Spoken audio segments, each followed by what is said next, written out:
O que nós vamos ver aqui hoje? São esses 5 pontos. Vamos fazer uma breve introdução, depois vamos refletir aqui rapidamente sobre a responsabilidade dos pais. Como eu disse no último estudo, esses assuntos, esses 2 primeiros assuntos, especificamente, eles estão relacionados com aqueles que desejam se casar e com aqueles que já estão casados. Então, pensando naqueles que ainda não se casaram e estão planejando se casar, vamos ver aqui qual é a responsabilidade dos pais neste sentido. Vamos ver depois os 2 reinos que a Bíblia trata abrangentemente, as advertências bíblicas, e vamos terminar com 6 orientações bíblicas aqui em relação a este tema, casamento somente no Senhor. Então, no princípio, Deus ele criou o homem e a mulher, e ele, de uma forma misteriosa, uniu aqueles 2 como sendo uma só carne. Isso é uma obra divina, só Deus poderia fazer algo tão maravilhoso assim. Criar o homem, criar a mulher e uni-los de forma tão perfeita. Nós, depois do pecado, estamos correndo atrás do prejuízo, tentando nos tornar cada vez mais harmônicos nas nossas relações. Mas antes do pecado, os 2 estavam perfeitamente unidos, era um casamento perfeito mesmo, e foi Deus quem fez isso. Sendo Ele o criador dessa instituição, Ele, obviamente, tem autoridade para estabelecer as regras dessa relação. Ele tem a autoridade para estabelecer os princípios que deveriam nortear essa relação a fim de preservar a raça humana. O casamento tinha que ser heterossexual, como ainda hoje, porque somente relações heterossexuais é que perpetuam a raça humana.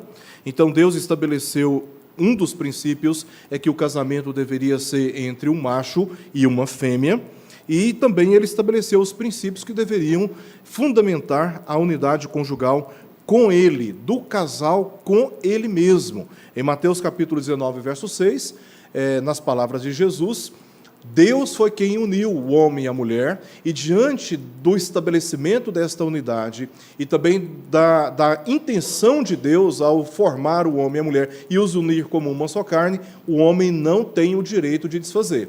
Por isso que lá, nas palavras de Jesus, o que Deus uniu, não separe o homem. É claro que nós estamos testemunhando casamentos chegando ao divórcio aos montes. Mas o princípio estabelecido ali, nas palavras de Jesus, é que Deus estabeleceu o casamento para que o casamento fosse uma unidade permanente e o homem não tem o direito de desfazer aquilo que Deus intencionalmente fez lá no princípio. Tá? Então, o casamento, da maneira como Deus o estabeleceu, tem relação com Ele mesmo. Tem relação com Ele mesmo. Tanto é que o homem e a mulher unidos refletem aquilo que estava no plano de Deus em Gênesis 1, 26. Eles foram feitos, os 2, à imagem de Deus, à semelhança do Senhor. Então, quando o homem e a mulher se unem perfeitamente, segundo os princípios norteadores da palavra de Deus, eles estão indo na direção do significado e da missão sublime do casamento, que é de refletir o testemunho sobre como Cristo está unido com a sua igreja. Quem diz isso é o apóstolo Paulo, lá em Efésios, capítulo 5. Em 1 Coríntios, capítulo 11, verso 12, nós lemos: porque como provém a mulher do homem, está falando da criação, a mulher veio do homem, e aí Paulo continua, assim também o homem é nascido da mulher. A mulher é, como Adão diz, lá em Gênesis capítulo 3, é a mãe de todos os seres humanos. Então, o homem vem da mulher. A partir do princípio, todos nascem de uma mulher. E aí vem a conclusão do apóstolo Paulo. Tudo isto, a criação e a perpetuação da raça humana, é um projeto originado em Deus. Deus, como criador do casamento, ele tem poder, ele tem autoridade para dizer o que é certo e o que é errado, o caminho que cada um deve percorrer. O homem, portanto, deveria se manter fiel ao Senhor e a mulher auxiliá-lo nesse dever, ambos numa relação pactual com Deus. Então, enquanto eles se mantivessem em harmonia com Deus, eles manteriam esta harmonia um com o outro. Tudo estava bem entre o homem e a mulher, enquanto eles se mantiveram fiéis ao Senhor. A partir do momento que eles quebraram a aliança com Deus, os efeitos imediatos surgiram na relação do homem com a mulher. Ora, um e outro, o homem e sua mulher, estavam nus e não se envergonhavam. Havia uma relação de pureza, havia uma relação de santidade, havia um comprometimento mútuo e harmônico entre o homem e a mulher. Contudo, quando entraram em desarmonia com Deus, sua relação conjugal perdeu a condição anterior, e aí vem exatamente o testemunho de Moisés no livro de Gênesis, mostrando como a desarmonia do casamento se tornou um efeito imediato da quebra desse casal, da quebra que esse casal praticou da aliança que tinham com o Senhor. Abriram-se então os olhos de ambos e, percebendo que estavam nus, coseram folhas de figueira e fizeram cintas para si. E aí, depois, na sequência do texto, do testemunho, Deus pergunta para eles, quem te fez saber que estavas nu? Em outras palavras, que informação é essa que vocês têm agora que eu não dei? O pecado, ele trouxe para dentro do casamento ideologias, pensamentos, valores, princípios, normas que não tiveram origem em Deus, mas na corrupção da relação do homem com o próprio Criador. Então, isso corrompeu as relações. Enquanto os dois estavam em harmonia com o Criador, tudo estava caminhando bem. Mas quando os dois quebram esta aliança, então o casamento é imediatamente afetado, conforme lemos no verso 7 do capítulo 3 do livro de Gênesis. Então, a repercussão da infidelidade pactual com Deus, desde então, tem resultado em diversos conflitos humanos, inclusive conjugais e familiares. Hoje, tudo que nós testemunhamos em termos de desarmonia conjugal e familiar tem origem no pecado. Honestamente falando, isso tem origem no pecado. O que é o pecado? O pecado é um modo de vida baseado em valores que não estão comprometidos com uma relação harmônica com o Criador. A partir do momento que nós entramos em conflito com Deus, nós começamos a obedecer às paixões corrompidas do nosso próprio coração e as coisas não vão caminhar bem. Então, a probabilidade, a possibilidade dos nossos casamentos serem restaurados e de jovens se casarem, serem felizes nos seus casamentos, sobretudo, precisam entender que eles dependem e dependerão da relação com Deus, da harmonia com o Senhor, da comunhão com o Senhor. E se não for assim, as coisas certamente não caminharão, pelo menos, como deveriam caminhar à luz das Escrituras. Então, vamos começar refletindo aqui sobre a responsabilidade dos pais em relação aos seus filhos. Tá? Em Gênesis 2, 24, nós lemos uma passagem profética, ela é profética, ela está se referindo num olhar mais profundo à vinda do Senhor Jesus Cristo. Isso é um outro assunto que nós poderíamos tratar em uma outra ocasião, mas o texto diz, por isso, uma conjunção usada por Moisés aqui, na língua hebraica, refletindo aquilo que aconteceu anteriormente, sobre como Deus criou o homem e depois formou a mulher da costela de Adão e uniu aqueles dois como uma só carne. Então, Deus uniu os dois. No final do verso 22, se você puder até conferir aí no livro de Gênesis, você vai ver que Deus, ele forma a mulher e ele apresenta a mulher ao homem. E aí, no verso 23, nós temos a reação do homem. A reação é, esta afinal é osso dos meus ossos, carne da minha carne, chamar-se-á varoa, porquanto do varão fora tomada. Então, ali, Adão está demonstrando, primeiro, a afirmação de que ela é da mesma espécie que ele. Auxiliar, idônea, a palavra idônea no hebraico, vem de uma raiz no hebraico que significa olhar nos olhos. O idôneo ali tem um significado muito mais profundo que simplesmente um comportamento moral. Ali tem a ver com uma questão de espécie.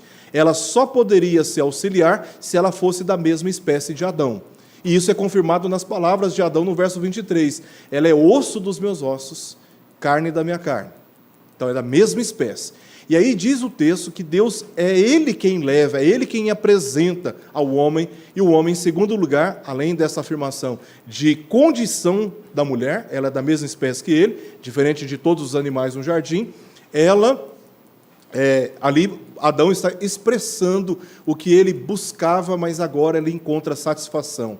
Agora, afinal, eu encontrei a minha parceira, né? A minha companheira, a mulher.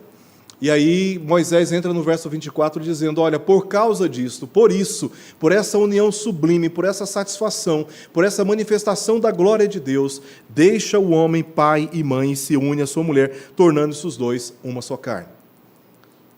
Por que esse texto aqui, ele é um texto com muito significado? Porque Adão não tinha, nesse contexto, nem pai nem mãe. Então, o texto está apontando para questões relacionadas com as futuras gerações. É um princípio norteador. Por isso, deixa o homem pai e mãe com o propósito de se unir à sua mulher, a fim de se tornar os dois uma só carne. Então, o que Moisés está declarando aqui para nós, e esse é um princípio importante de nós compreendermos aqui, antes de entrarmos nas questões relacionadas ao casamento somente no Senhor, é que os filhos, eles estão relacionados com seus pais pactualmente.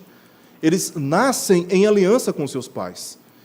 E o único momento nas Escrituras que nós encontramos a autorização para que os filhos quebrem a aliança com seus pais é se eles se estabelecerem uma aliança que a Escritura considera superior à aliança com os seus pais. Então, todos esses termos têm relação com pacto. Então, o homem, pai e mãe, é uma unidade familiar. Papai, mamãe e Sarinha. É uma unidade familiar. Tá? Homem, pai e mãe é uma unidade familiar. E essa unidade ela é baseada em uma aliança. Tá? Veja o que o texto diz. Então, o homem agora deixa pai e mãe e vai formar uma nova unidade familiar, se unindo com a sua mulher e se tornando uma só carne com ela. E esses termos são termos pactuais, deixar e se unir. O que nós precisamos entender é que, a despeito do que a sociedade organizada diz, que o filho, quando completa 18 anos, ele é livre para fazer o que ele quiser, que ele é autônomo, que ele responde agora por si mesmo, e os pais já não têm mais a mesma obrigação e a mesma responsabilidade, isso é o que diz a sociedade descomprometida da palavra de Deus. Porque se nós tivermos sensibilidade para examinar o que a Escritura diz, nós não vamos seguir essa regra da sociedade. Os filhos, enquanto não se casam, eles estão relacionados com seus pais por meio de um pacto, de uma aliança. E mesmo adultos não tendo se casado, eles têm a responsabilidade de honrar os seus pais no sentido de obedecer os seus comandos, no sentido de obedecer às suas orientações. Eles estão sujeitos à autoridade dos seus pais.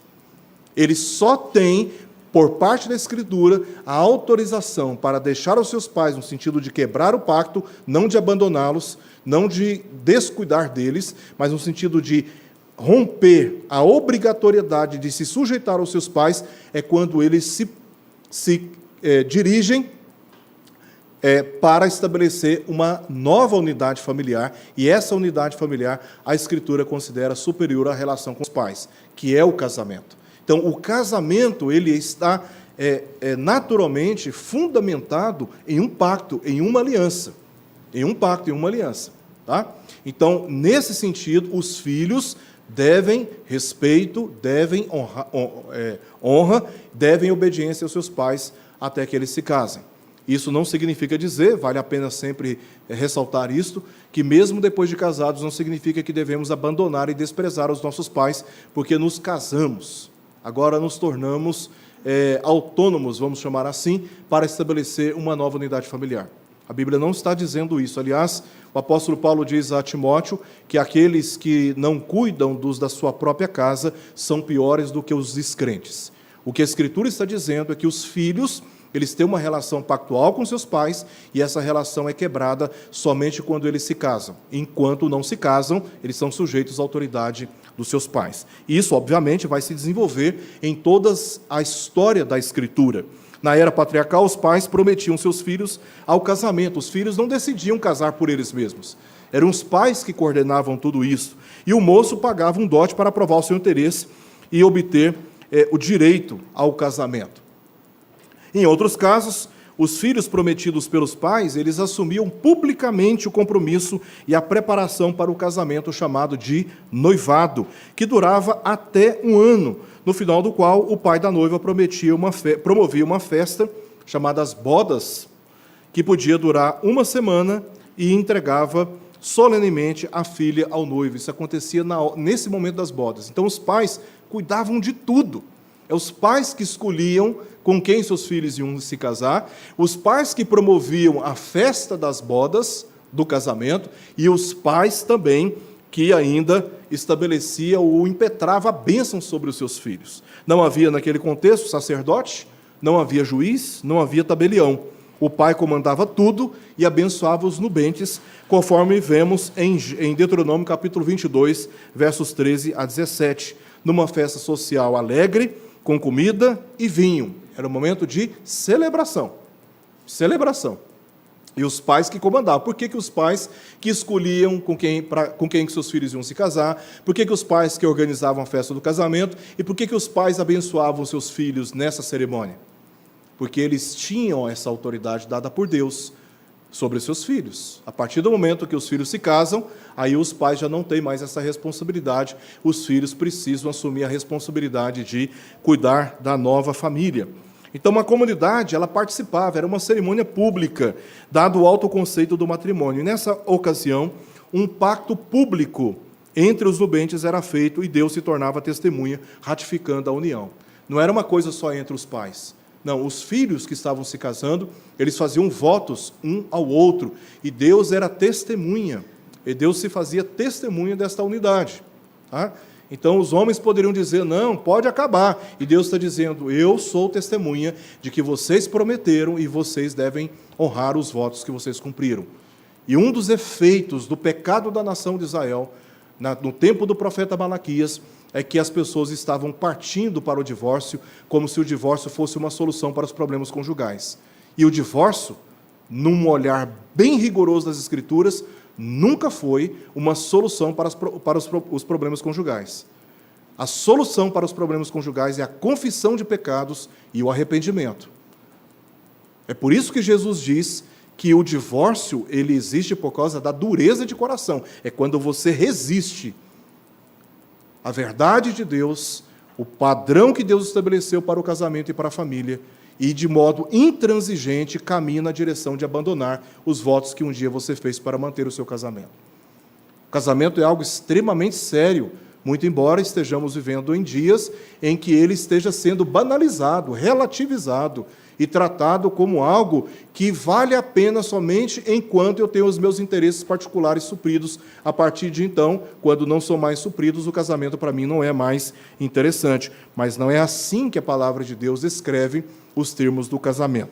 Então, os pais eram, e nós entendemos que ainda são, os responsáveis pela castidade e o casamento dos filhos, pois estão sob pacto. E todas essas passagens provam exatamente essa responsabilidade que os pais têm por seus filhos, tá? De acompanhar a vida dos seus filhos, de instruir os seus filhos, de ajudá-los a escolher com quem eles vão se casar. Esta é uma responsabilidade dos pais.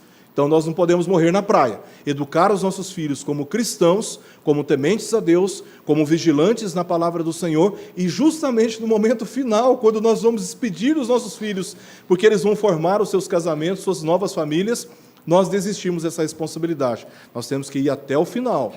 E isso significa que devemos acompanhar os nossos filhos, não é só quando eles completam 18 anos ou quando eles se formam numa faculdade. Nós temos que acompanhar os nossos filhos, sobretudo, até o casamento deles, para que sejam homens e mulheres dignos de honrar os votos do casamento, segundo os termos que Deus estabeleceu na criação do mesmo. Tá? Bem, dito isto, vamos observar o que a Escritura fala sobre a questão dos dois reinos. Lá em Gênesis capítulo 3, verso 15, nós lemos: porém, inimizade entre ti e a mulher, entre a tua descendência e o seu descendente. Este te ferirá a cabeça, e tu lhe ferirás o calcanhar. São as palavras de julgamento de Deus para aquelas gerações a partir da queda do homem. Aqui, quando Deus diz, porém, inimizade entre ti, Deus está se referindo a Satanás. A mulher aqui não é simplesmente Eva, mas a linhagem do povo de Deus. Deus está estabelecendo uma inimizade. Em Gênesis 3, verso 1, a queda começa com a sedução de Satanás, com a tentação de Satanás. E Eva que cedeu, segundo a cobiça do seu próprio coração, às tentações que ela recebeu. Tendo comido do fruto, deu ao marido, este então, o mediador da aliança, come, e aí há um desencadeamento na relação conjugal. Percebendo que estavam nus, fizeram cintas de figueira e cozeram cintas de folhas de figueira e fizeram cintas para si. E depois se esconderam atrás das árvores do jardim, daquele que nunca tinha dado para eles nenhum motivo de medo, de pânico. Tudo começa com a sedução de Satanás. Então Deus está dizendo, olha, vocês não vão ter mais nenhuma aproximação harmônica e pacífica, não haverá mais diálogo, pelo contrário, haverá uma inimizade entre vocês. Tua descendência, aqui está se referindo à descendência da linhagem de Satanás, e o descendente que é Cristo. Veja que está aqui no singular, o seu descendente, o descendente da mulher, se referindo a Cristo, é o que nós chamamos de proto-evangelho, né? Uma referência, eu entendo que é a segunda referência profética de Jesus, do Filho de Deus, como Messias. A primeira, eu entendo que está no verso 24 do capítulo 2. Jesus, tendo deixado os céus, vindo até a noiva e se tornando com ela uma só carne. Tá? O homem que adormece no jardim, Cristo que adormece na cruz. E na sua morte, a mulher é formada. Então, eles são unidos como uma só carne.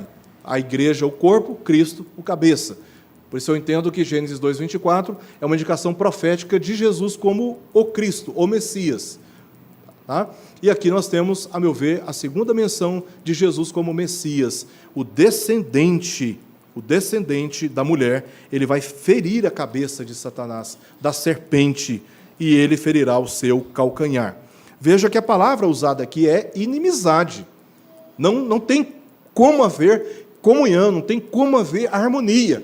Pode haver relacionamento? Pode haver relacionamento. Pode haver encontro? Pode haver encontro. Pode haver algum diálogo? Pode haver algum diálogo. Mas amizade, harmonia, Deus rompeu, não é possível haver. Então, Satanás e sua linhagem, Cristo e sua linhagem. E aí Paulo vai dizer, lá em 2 Coríntios, capítulo 6, verso 14 a 18, que harmonia há, que harmonia entre Cristo e o maligno, ou que união do crente com o incrédulo? Palavra de Paulo, retirai-vos do meio deles, separai-vos, porque não pode haver harmonia. Não tem como os dois andar juntos se não houver entre eles, texto de Osés, acordo, aquilo que nós vimos no nosso último estudo. Então, é possível haver acordo em relação às questões mais importantes que envolvem a nossa vida, não apenas terrena, mas eterna? Paulo está dizendo, não pode haver harmonia entre o crente e o incrédulo, como não é possível haver harmonia entre Cristo e o maligno. Então, seria profano defender que é possível haver harmonia entre o crente e o incrédulo, porque indiretamente estaríamos dizendo que é possível haver harmonia entre Cristo e o maligno. Isso não é possível. Caim, por exemplo, seguindo a história, né, da narrativa bíblica, ele era do maligno. Quem disse isso é João, lá na sua primeira epístola, capítulo 3, verso 12. Um dos filhos do primeiro casal. Ele era do maligno. E, enquanto Abel, Hebreus 11:4, dá testemunho de que ele era justo e aprovado por Deus. Então, veja, já no princípio, os primeiros filhos de Adão e Eva, você já vê claramente a inimizade. Caim matou o seu irmão. Por que matou o seu irmão? Porque ele era do maligno, disse o apóstolo João. Tá? E os contemporâneos de Noé, eles eram ímpios, enquanto Noé estava em aliança com Deus. Ele andava com Deus, ele era justo, ele era tido como justo. Então veja como as coisas vão se desdobrando de Gênesis 3,15, na história bíblica as coisas vão se desenrolando. Né? E esta inimizade ela vai se tornando cada vez mais clara no texto bíblico. Abraão foi temente a Deus e se tornou uma referência de fé na sua e para as futuras gerações. Deus fez aliança com Abraão e com a sua descendência, para ser o seu povo e, como diz pela primeira vez, lá em Gênesis 17, um povo de propriedade exclusiva. Algo que Pedro vai refletir na sua epístola, no capítulo 2, verso 9 ao verso 10. Desde o princípio, Deus, a partir de Abraão, está estabelecendo uma nação exclusiva dele. Haviam outras nações no mundo, mas a partir de Abraão, a partir do princípio da fé exercida por Abraão, Deus estaria formando para si um povo exclusivo. Ora, se é exclusivo, ele não é compartilhado. Eu sou exclusivo da minha esposa e ela é exclusiva minha. É minha, essa baixinha que está aqui é minha. Então, ela não é compartilhada com ninguém. Eu não sou compartilhado com ninguém. Ela é exclusivamente minha e eu sou exclusivamente da minha esposa. Então, que harmonia pode haver entre eu e uma outra mulher? Entre a minha esposa e um outro homem? Não pode haver essa harmonia. Certo? E Deus formou para si um povo que lhe é exclusivo. É o testemunho da Escritura. Então, pensando nesses reinos, tá? Seguindo aqui o testemunho da Escritura, de um lado você tem Cristo, o rei deste reino. Do outro, você tem o príncipe das trevas, Satanás, diabo, antiga serpente, capiroto, chifrudo, maligno, né? Uma outra expressão usada para descrever Satanás. Ele é o príncipe das trevas. Do outro lado, no reino de Jesus, você o tem como o rei deste reino. Então, no reino de Deus, você é ensinado, você é alcançado pela verdade de que nós temos que amar a Deus, nós temos que amar a Cristo, nós temos que viver de acordo com este amor, tá? De vida, né? Ele nos dá a vida, enquanto aqueles que estão nas trevas, eles estão espiritualmente mortos. Enquanto no reino de Deus nós somos vivificados pelo Espírito, no reino das trevas os homens permanecem espiritualmente adormecidos. No reino de Deus, os crentes estão sendo destinados para o reino celestial, para a Nova Jerusalém, enquanto aqueles que permanecem adormecidos sob a condenação do pecado estão sendo destinados para um estado eterno de sofrimentos. Esse é o reino de Deus, no qual os crentes fazem parte, e o reino das trevas, no qual os incrédulos fazem parte. Não há meio termo. Como disse Jesus, quem comigo não ajunta, espalha. Não há harmonia entre Cristo e o maligno. Não há meio termo. João vai dizer isso lá no capítulo 1 da sua primeira epístola. Acho que capítulo 1, capítulo 3, agora acho que estou confundindo, né? Ou capítulo 1, capítulo 3. Não há meio termo. Ou você pertence a Deus, ou você pertence ao diabo. Então fala assim, não, eu não estou preparado ainda para andar nos caminhos de Deus. Eu estou me preparando. Você está se enganando, porque não há meio termo, não há 3 caminhos, há 2 caminhos, um largo e um estreito. Não há neutralidade diante de Deus. Ou você pertence ao Senhor, ou você não pertence ao Senhor. Ou você é propriedade exclusiva do Senhor, porque você não compartilha a sua vida e o seu destino com outros valores e com outras propostas de culto e de vida, você se consagra integralmente ao Senhor, ou você está servindo ao reino das trevas. Não há nenhuma negociação em relação a esses valores. E, nesse sentido, nós, crentes, somos pautados pela palavra de Deus para valorizar a família, assim como diz a palavra de Deus. Enquanto que, para a sociedade incrédula, a família é um conceito relativizado, totalmente relativizado, né? Tem gente se casando com boneca inflável. Tem gente se casando com boneca inflável aí fora. E ai de você se disser que isso não é casamento. Nós estamos caminhando cada vez mais para uma relativização bizarra do conceito bíblico de família. Tá? Por um lado, nós somos normatizados a tratar a nossa sexualidade à luz das Escrituras, enquanto a sociedade ela é fluida, né? Então, é totalmente relativizado também a maneira de tratar e de abordar questões relacionadas com a identidade sexual. Na Escritura, nós somos ensinados a negar a nós mesmos para servir ao Senhor, enquanto que a sociedade incrédula ela vai te ensinar a cobiçar a obter, a se valorizar a partir do que você pode ter, tá? E satisfazer todos os desejos do seu coração, porque a partir do ter é que você vai afirmar o ser, enquanto que no reino de Deus somos ensinados a negar a nós mesmos, tomarmos a nossa cruz e andarmos no caminho do Senhor Jesus Cristo, a conter as cobiças desenfreadas do nosso coração. No reino de Deus, nós somos ensinados a valorizar as Escrituras como autoridade final para matéria de fé e de prática cristãs, enquanto que para a sociedade incrédula, a palavra de Deus ela não é essa norma final. Muitos vão reconhecer a Bíblia como a palavra de Deus, mas não vão tê-la e não vão tratá-la como sendo a autoridade final em matéria de fé e de prática cristãs, porque eles têm outros interesses, eles têm outras direções, eles têm outros impulsos, eles têm outros interesses. Tá?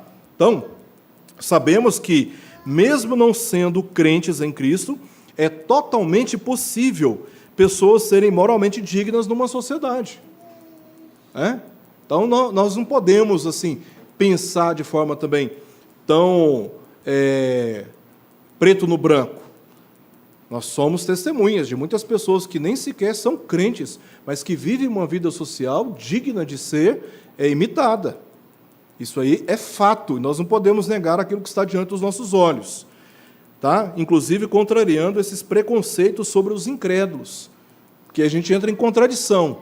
Ele fala, não, só crente é que tem moral, né? Aí você encontra muito crente que não tem moral nenhuma, são incoerentes, são arrogantes, né? São pessoas que fraudam, mentem, tratam mal as suas famílias e uma série de outros pecados aí, não são exemplos coisíssima nenhuma. Aí você encontra muitas pessoas que não são crentes e são exemplares, justamente nessas áreas aí, justamente nessas questões. Então, nós temos que ir com calma, tá?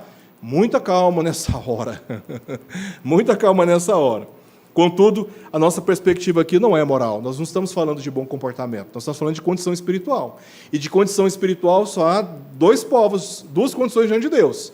Aqueles que estão adormecidos por causa da condenação do pecado, que estão ainda cativados para um destino triste, de sofrimentos eternos, e aqueles que já foram vivificados pelo Espírito Santo. Então, nós não estamos falando de comportamento moral aceitável dentro de determinados núcleos culturais. Nós estamos falando de condição espiritual. De condição espiritual. E aí as coisas mudam, obviamente. Em 1 Coríntios, capítulo 11, verso 3, nós lemos, quero, entretanto, que saibais ser Cristo o cabeça de todo homem. Tá? E aí Paulo continua, e o homem o cabeça da mulher, e Deus o cabeça de Cristo. Então, nesta ordem em que Deus é aquele soberano que, na perspectiva da redenção, envia o seu Filho é obediente ao Pai, ele está sujeito ao Pai, e ao mesmo tempo figura como o cabeça do homem, o cabeça da igreja, do corpo da igreja. Nesta estrutura, o homem é chamado à liderança da sua casa, do seu casamento, a liderança espiritual mesmo. Tá? A princípio, uma liderança espiritual, manter-se fiel a Deus e a mulher auxiliá-lo neste dever. Não é uma submissão indiscriminada, é uma submissão pautada pela palavra de Deus que tem a ver com auxiliar o homem a permanecer fiel ao Senhor. Como que a mulher permanece submissa e auxiliando o homem a permanecer fiel ao Senhor? Pedro vai expor isso na sua primeira epístola, no capítulo 3, verso 1 ao verso 6. Ela precisa andar com bom testemunho.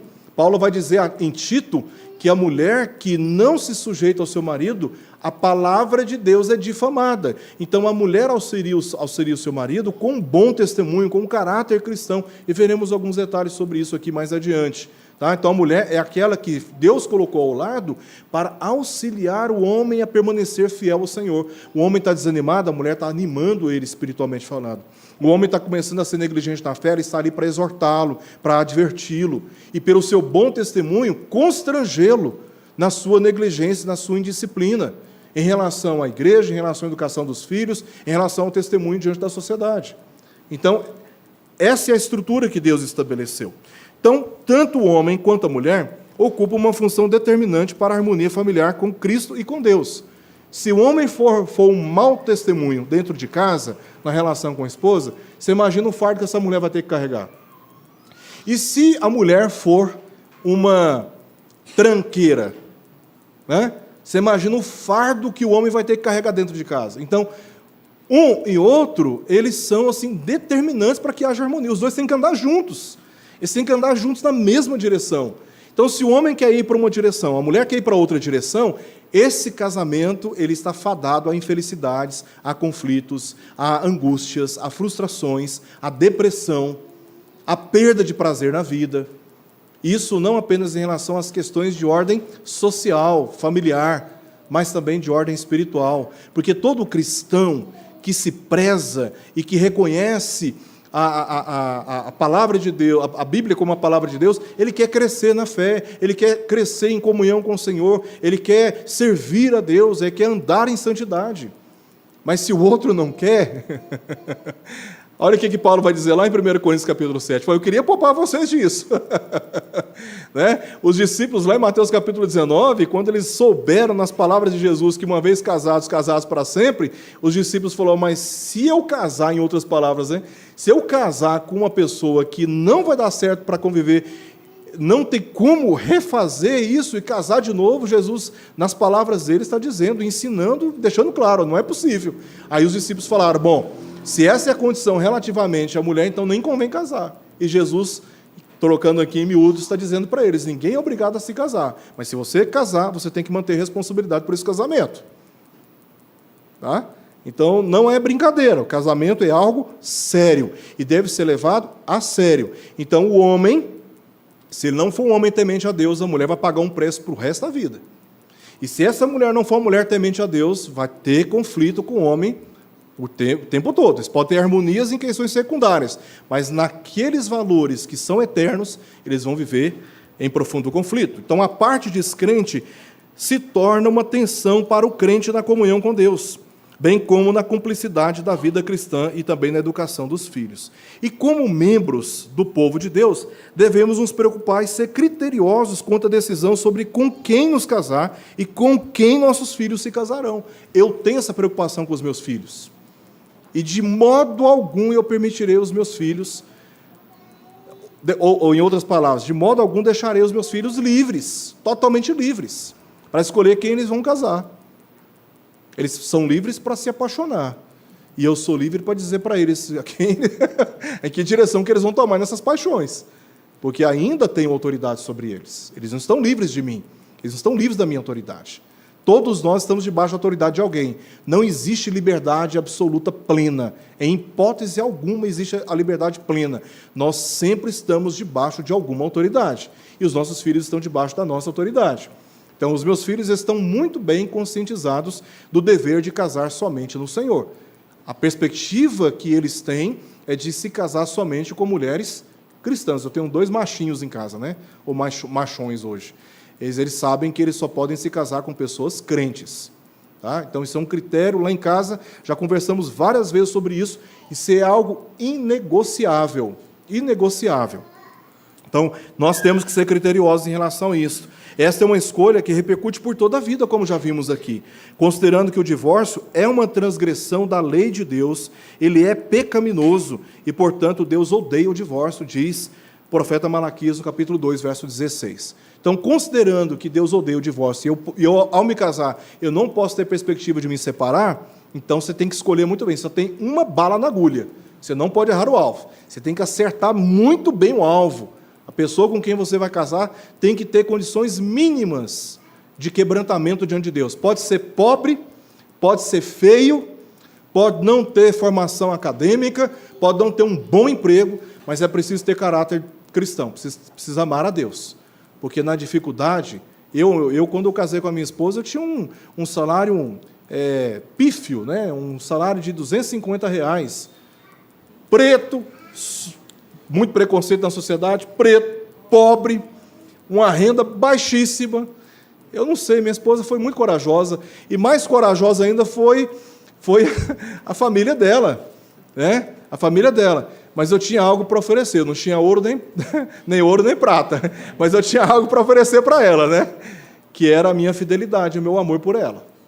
Isso eu ofereci para ela. E nós fomos construir a nossa vida no meio de muitas dificuldades, e até hoje estamos juntos e edificando a nossa vida. Ainda não temos ouro nem prata, mas Deus nos deu uma herança muito mais valiosa do que qualquer valor que esse mundo pode conhecer, que são os nossos 2 filhos. E são filhos crentes tementes a Deus. Nós não precisamos de muito não, irmãos. Só precisamos amar a Deus, temer ao Senhor. Os nossos casamentos precisam ser plantados, fundamentados, guiados pela palavra de Deus. Se você encontrar, você que planeja se casar, você encontrar uma pessoa que ama a Deus profundamente, não descarte essa pessoa, considere essa pessoa. Considere, coloque na sua balança. Porque às vezes você vai casar com uma pessoa que tem outros valores, mas não tem um principal, que é o caráter cristão, o amor a Deus. Então, diante disso, algumas advertências que a palavra de Deus diz. A mulher está ligada enquanto vive o marido. Contudo, se falecer o marido, fica livre para quê? Para se casar. Está viúva? Pode casar, mas tem um mais aí, né? O mais costuma mudar muita coisa, ou quase tudo. Está livre, fica livre para casar com quem quiser. Rico, pobre, alto, baixo, feio, bonito, magro, gordo, culto, inculto, você escolhe aí quem você quer casar. Mas o critério fundamental é que tem que ser no Senhor. No Senhor. Então, sendo crente em Cristo Jesus, aí você escolhe quem você quer casar. Você é livre para você escolher quem você quiser, desde que a pessoa seja temente a Deus. Esta ordem é semelhante à de Gênesis 2, 16 a 17. E o Senhor Deus lhe deu esta ordem: de toda árvore do jardim comerás livremente, mas da árvore do conhecimento do bem e do mal não comerás. Veja, liberdade restrita. Não existe liberdade plena. Toda liberdade na Escritura tem um freio. Todas as coisas me são lícitas, mas nem todas me convêm. Então, não existe liberdade plena. Sempre haverá um limite, um delimitador. A liberdade do homem se encontra dentro de limites fixados por Deus. Sendo assim, não existe liberdade plena, porque existe um Deus que reina soberanamente. E ninguém está livre dele. Ninguém está livre dele. Tá? Alguns exemplos bíblicos que servem de advertências aqui, de pessoas que se casaram com pessoas que não eram da mesma nação de Israel, que não eram do povo de Deus. A geração pré-diluviana, vou correr um pouquinho aqui por causa do nosso tempo, mas vocês podem conferir essas passagens depois. O zelo de Abraão para evitar que Isaque se casasse com estrangeira, e aí eu quero ler aqui rapidamente apenas algumas passagens. Gênesis 24, de 1 a 4, nós lemos assim, ó. Era Abraão já idoso, bem avançado em anos, e o Senhor em tudo havia abençoado.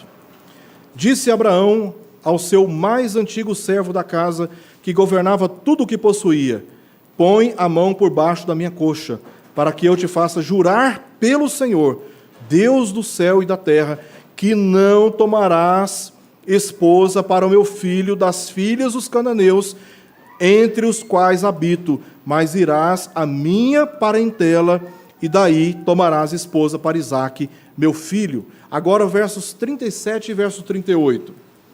E o meu Senhor me fez jurar, dizendo: não tomarás esposa para meu filho das mulheres dos cananeus, em cuja terra habito, porém irás à casa de meu pai e à minha família, e tomarás esposa para o meu filho. Tinha que ser da nação de Israel, do povo que Deus estava formando. Esaú irritou os pais com casamentos mistos. Gênesis 26, pode ir adiantando aí, Gênesis 26, verso 34. Tendo Esaú 40 anos de idade, tomou por esposa a Judite, filha de Beri, Eteu, e a Bezamate, filha de Elon, Eteu. Ambas se tornaram amargura de espírito para Isaque e para Rebeca. Desonra para os pais. Mais adiante, agora capítulo 28, versos 6 a 9. Olha só. Vendo, pois, Esaú que Isaque abençoara a Jacó e o enviara a Padã-Arã para tomar de lá a esposa para si, e vendo que ao abençoá-lo lhe ordenara, dizendo: não tomarás mulher dentre as filhas de Canaã, e vendo ainda que Jacó, obedecendo a seu pai e a sua mãe, foi para Padã-Arã, sabedor também de que Isaque, seu pai, não via com bons olhos as filhas de Canaã, foi Esaú à casa de Ismael, e, além das mulheres que já possuía, tomou por mulher Maalate, filha de Ismael, filho de Abraão, irmã de Nebaiote. Veja como Esaú quis irritar os pais. Ele quis desonrar os pais, desobedecendo a orientação. Rebeca se desgostaria profundamente se Jacó fizesse a mesma escolha do seu irmão. Agora, capítulo 27, verso 46.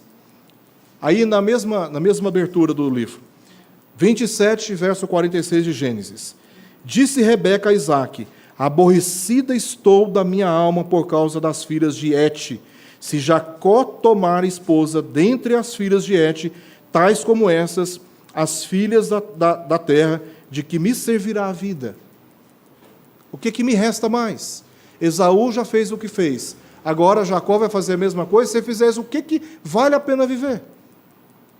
Desgosto profundo, porque ela sabia que isso era algo que Deus não poderia abençoar, isso é algo que estaria provocando o Senhor. Judá se casou com uma cananeia, mas Deus o puniu severamente. Deus proibiu casamentos mistos em Israel, e todas essas passagens claramente afirmam isso. Sansão e a Filisteia Dalila, todos nós conhecemos como esse casamento misto acabou em tragédia para o povo de Israel, mas antes para a vida do próprio Sansão. Salomão foi arruinado, o seu reino foi arruinado, porque Salomão tomou muitas mulheres estrangeiras, e isso desgostou profundamente a Deus.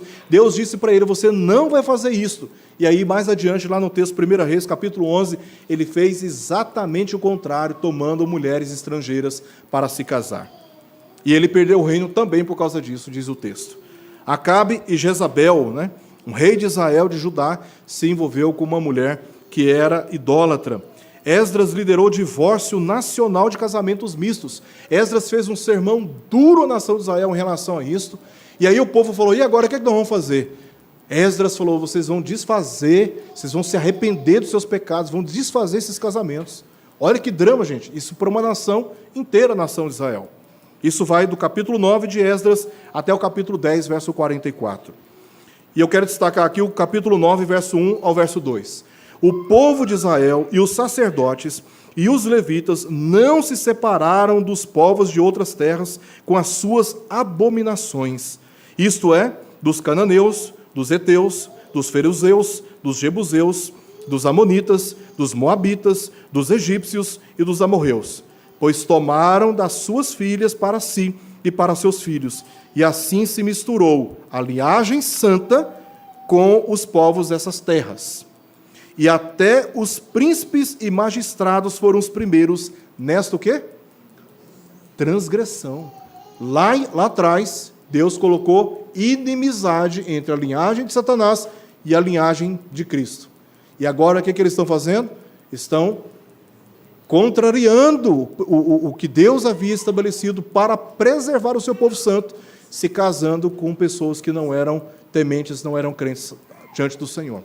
E isso, nas palavras de Esdras, do povo, eles cometeram uma transgressão diante de Deus. Esdras capítulo 10, verso 2 diz: nós temos, agora a palavra do povo, nós temos transgredido contra o nosso Deus, casando com mulheres estrangeiras dos povos de outras terras. Eles tinham consciência de que eles estavam pecando contra Deus, quando eles passaram a estabelecer casamentos mistos. Neemias se revoltou demasiadamente contra os judeus que desobedeceram, demasiadamente porque ele ficou tão irado que ele chegou até a arrancar os cabelos dos homens que tinham se casado porque, gente, vocês não aprenderam nada com o passado, vocês não aprenderam nada com aquilo que aconteceu no passado. Ele ficou muito indignado que ele chegou a arrancar até os cabelos dos homens que tinham se casado com mulheres estrangeiras. Tão desgostoso que Neemias ficou, tá? Neemias 13, 23 a 27. O que significa no Senhor, segundo o texto de 1 Coríntios capítulo 7? Primeiro, que o casamento deve observar as instruções declaradas no próprio contexto.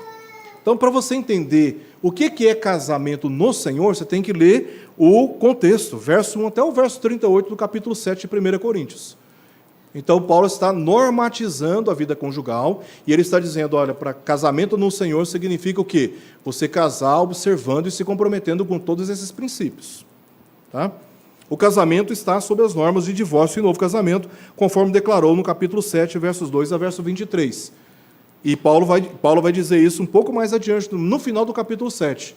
Enquanto vive o marido, vocês estão unidos. Enquanto vive a esposa, vocês estão unidos. Vocês já foram no cartório, fizeram um casamento, mas diante de Deus há uma aliança que ele foi testemunha e que foi estabelecida. Então, Paulo está aqui restringindo essas relações. Nós não podemos sair por aí desfazendo casamentos, casando novamente, desfaz esses casamentos, vai casando, vai desfazendo, vai casando.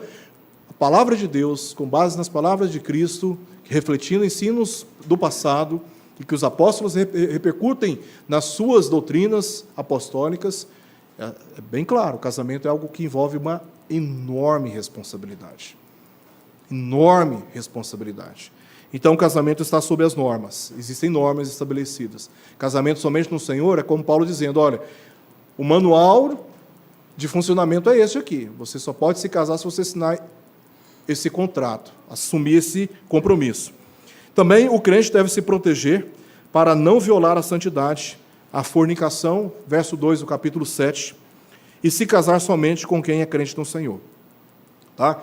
Então, casar somente no Senhor, fugir da fornicação, que é o sexo entre solteiros.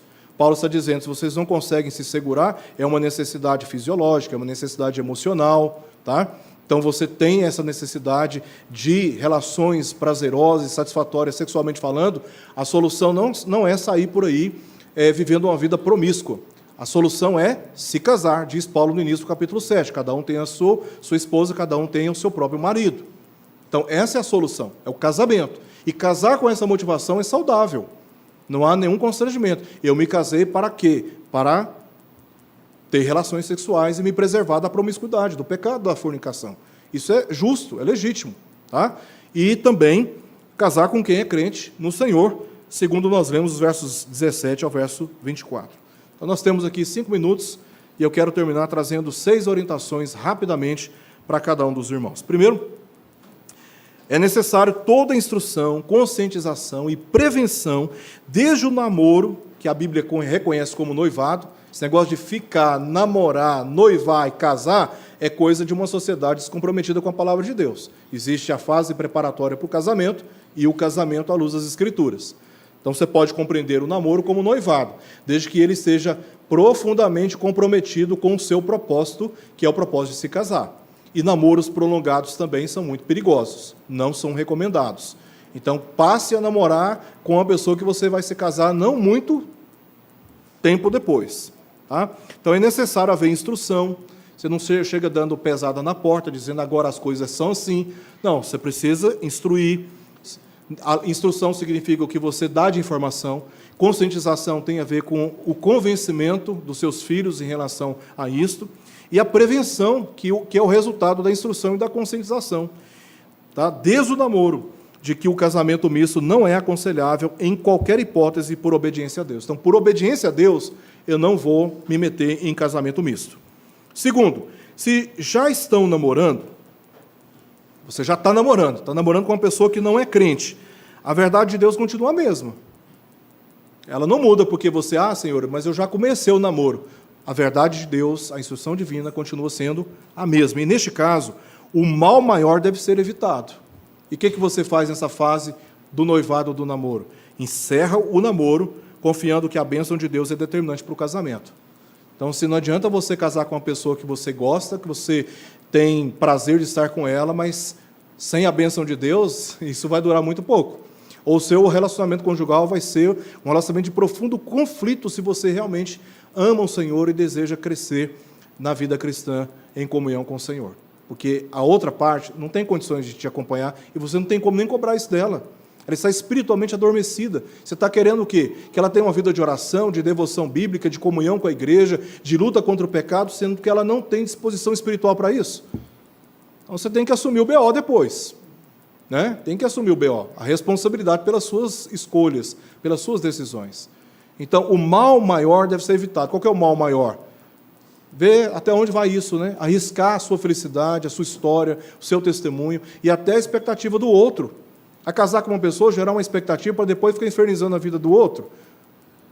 Então, Tenha coragem de interromper esse relacionamento, seja honesto. Olha, eu me precipitei, não deveria ter começado um relacionamento com você. A palavra de Deus me orienta a estabelecer uma aliança somente com pessoas que são crentes em Cristo Jesus, né? E, quem sabe, esse seja até um motivo para a pessoa repensar a vida dela e começar, sabe, a avaliar os seus valores diante de Deus.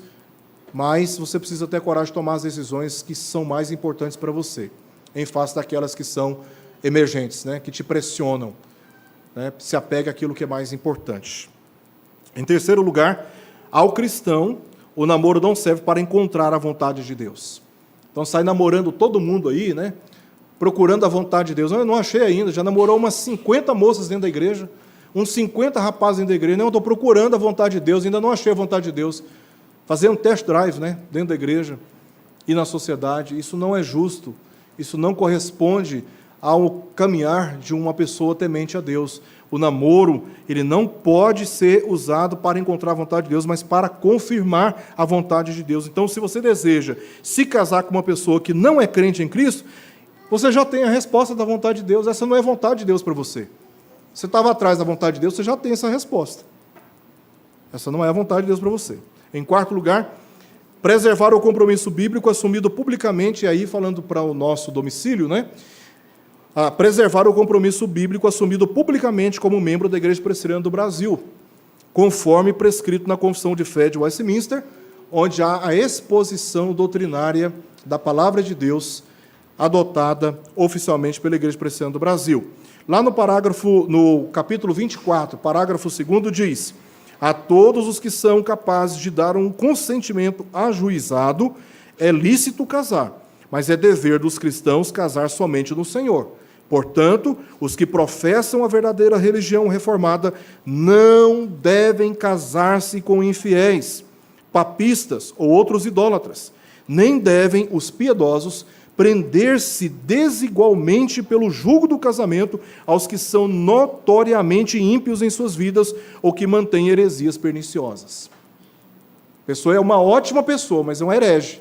Já é um critério para você não se casar à luz da doutrina bíblica que nós assumimos o compromisso como membros da Igreja Presbiteriana do Brasil. Em penúltimo lugar, apesar de algumas experiências de casamentos mistos terem encontrado um resultado positivo, e nós sabemos muito bem disto, né? Casais que se uniram, crente com incrédulo, e depois a parte descrente se tornou crente, esta é uma exceção, essa não é uma regra. Não, mas eu vou me casar com ela porque eu vou evangelizá-la e vou convertê-la para mim, né? Mas pega mal falar converter para mim, mas vou converter ela para o Senhor, né? Olha o que Paulo diz lá em 1 Coríntios 7, 15 a 16 sobre isso. Mas se o descrente quiser apartar-se, que se aparte, casamento misto, e ele não concorda com a fé da parte crente. Pois, como sabes, Paulo está consolando a parte crente, não fica tentando se colocar debaixo do jugo do descrente, né, para preservar o seu casamento, enquanto você está violando uma lei superior, que é da sua fidelidade a Deus. O incrédulo está dizendo, olha, vamos para o caminho da idolatria. O crente vai dizer, para preservar o casamento, vamos, eu vou preservar meu casamento. Paulo está dizendo, não. Se o descrente está colocando como condição conviver com você andar pelo caminho da idolatria, um exemplo, Paulo está dizendo, se ele não aceita, então que se aparte. E Paulo consola essa pessoa dizendo, olha, você não sabe se você vai salvar o seu marido. Você acha que você manter essa relação conflituosa desse jeito, até as últimas consequências, você acha que você vai salvar o seu marido? Você sabe, você tem certeza disso? Você vai converter o seu marido? Ou como sabes, ó marido, se salvarás a mulher? Então essa história de que eu vou namorar para evangelizar, eu vou casar para que ele se converta, esse argumento, ele não pode ser usado. O casamento não tem poder para salvar a parte descrente pelo convívio com a parte crente, apesar de exercer santa influência no lar, conforme vimos aqui no capítulo 7, verso 14 de 1 Coríntios, que na convivência com a parte crente, a parte descrente é santificada. Portanto, esse argumento não deve ser usado para desafiar a instrução de Deus ao seu povo sobre o casamento. Se sabemos que um avião tem maior risco de cair em voo que chegar seguro no seu destino, nós embarcaríamos nele? Você sabe que o avião tem uma grande chance de cair. Foi avisado, esse avião está com problemas sérios, há um risco de cair, de não chegar no destino final. Você entra nesse avião? Por que nós entramos em relacionamentos porque a palavra de Deus já está dizendo, olha, esse casamento tem mais chance de dar errado que dar certo. Então não vale a pena correr esse risco. Para terminar, se já está casado com uma pessoa que ainda não professou publicamente a sua fé em Jesus Cristo, mediante o batismo, e não vive guiada pela palavra de Deus, bem como em comunhão com a igreja, dois conselhos. Se ela consente em permanecer casada, se ela consente em permanecer casada com a parte crente, essa não deve abandoná-la. Paulo diz isso em 1 Coríntios 7, 12 a 14. Você já está casado com uma pessoa que não é crente.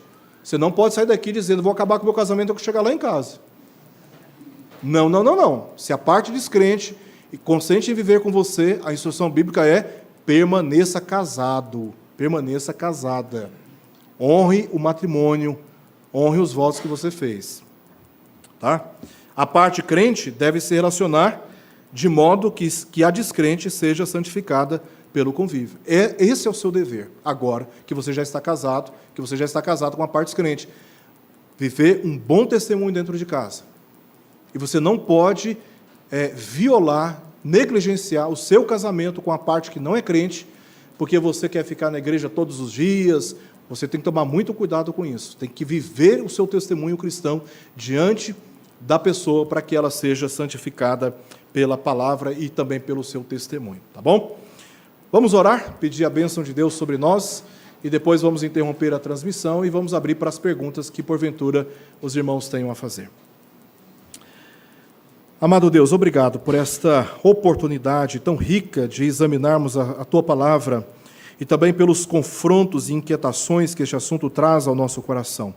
Pois sabemos que mais vale, Senhor, o tapa de quem ama do que o beijo de quem odeia.